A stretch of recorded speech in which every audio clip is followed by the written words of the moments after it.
So about 2 weeks ago, I heard about an early access game called Forever Skies, and after looking into it, the community team was actually kind enough to give me a key. Today I installed and started playing that game around noon. I stopped playing around 6 a.m. Admittedly, I went into this game with zero expectations. It looked semi-interesting, but it was just, when it's free, why not? However, I was utterly blown away by how functionally entertaining this game was, to hold me over for 16 hours in my first session as an early access title. Given that, I wanted to talk about the game, review what aspects I believe are carrying it to victory, as well as what early access kinks are dragging it down. So let's talk about Forever Skies, starting with the positives.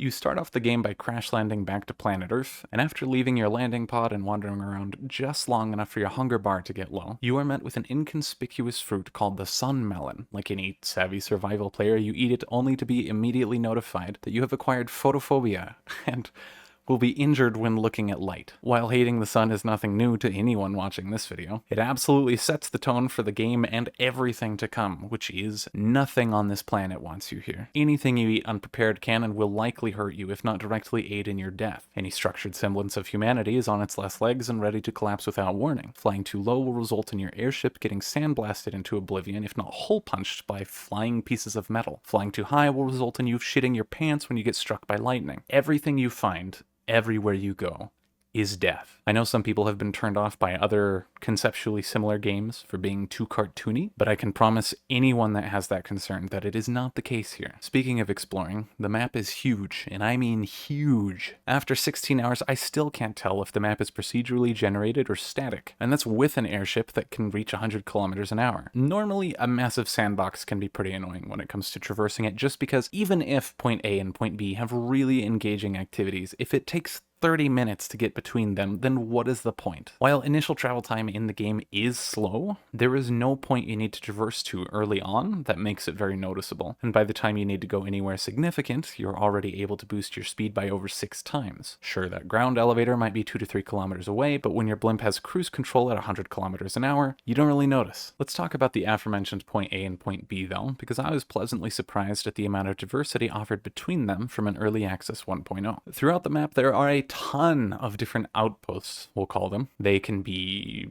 radio towers, towns, wind farms, elevators that take you down beneath the dust sheath, and more. Each outpost is, in essence, a puzzle. How do I get to this room? What tools do I need to progress here? Where can I find this upgrade that I need to survive? While obviously some outposts are going to repeat themselves, I didn't find them overly repetitive, and according to the game, I still haven't found every variant so far. Some are simple breaking and entering for loot, and others, like one outpost in particular beneath the dust sheath, are better likened to dungeons. The dungeon I won't go into, as I personally believe it's a great experience going into blind, but it is the only one like it in the game, and I hope they add more like it in the future, as while it may not have had an ounce of combat in it, it was one of the most entertaining dungeon experiences I've had in a long time. If I have one complaint here, it's simply that the devs are fucking sadists, making you do some of the most absurd heart attack inducing platforming possible. While breaking into different outposts though, between point A and point B, you're going to find technology and blueprints for stuff that really isn't all that great.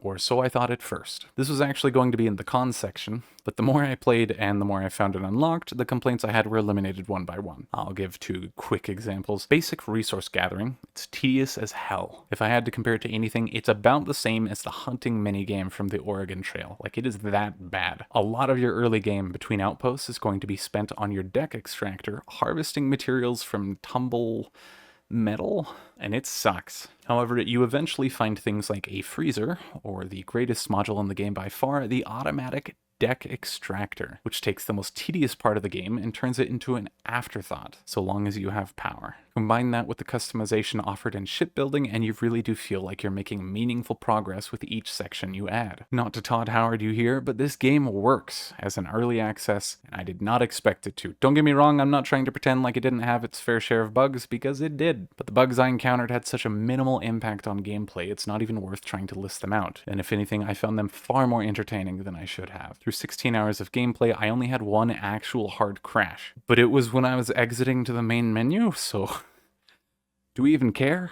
Speaking of the less fun things like crashes though, let's touch on the shittier side of the game, starting off with movement. If you watched my last video on Warframe, then you already know I'm a sucker for this, and while I didn't expect this game to have anything beyond the standard walk, sprint, jump, crouch, I was surprised to see that it was complete dog shit. And the primary reason for that is apparently an intentional design choice, but thankfully one that could be disabled. Mouse lag. I saw that in settings after getting frustrated thinking my computer was having a stroke, and could not believe that this was on by default. The game is straight up unplayable for someone like me with this on. And after turning it, as well as head bobbing off, the game was immeasurably better. My only other major complaint here is jumping, since it is painfully noticeable how it was designed for horizontal traversal and nothing else. It often feels like, at times, you're trying to jump over a wicked 6-inch vertical, and despite being a human that is at least 5 feet tall, you are incapable of doing so. I understand mantling would be off the table given how some parts of the game are designed, but man, it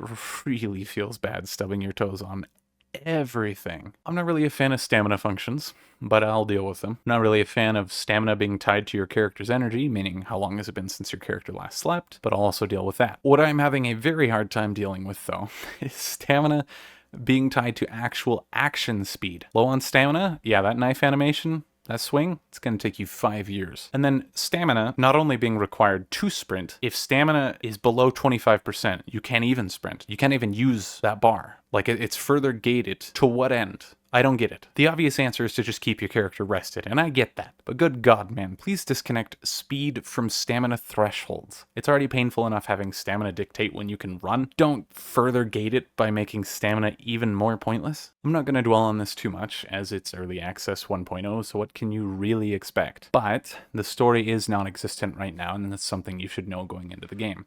There is a probably placeholder questline in effect, but the story you get from lore wandering the world is substantially more appealing for the time being. Really, this is a double-edged sword because the music is actually fucking amazing, but the triggers for general sound effects need some work. My character gets tired and I go rest on my bed to regain energy, and it sounds like I'm having an orgasm. I'm hungry, so I eat food, and I get a hungry warning as I am filling each section of my food bar, simply because the food bar passes warning thresholds, but the game isn't checking which direction my bar was going. There's a lot of general sound effects that just feel really out of place as well, and I can only hope that a lot of this is placeholder, because holy shit, it gets on your nerves after a while. Beyond that, though, I've got nothing. I actually really quite struggled finding things I was annoyed with in this game. In summary though, Forever Skies is an early access survival game that, in my opinion, has greatly over-delivered for its 1.0 release. To have an early access game ship like this and be functional as it is a significant achievement, and I think everyone at Far From Home should be proud of themselves. With how much it has now, it is going to be an absolute monster of a game in the future, and I wholeheartedly recommend that all of you go pick it up.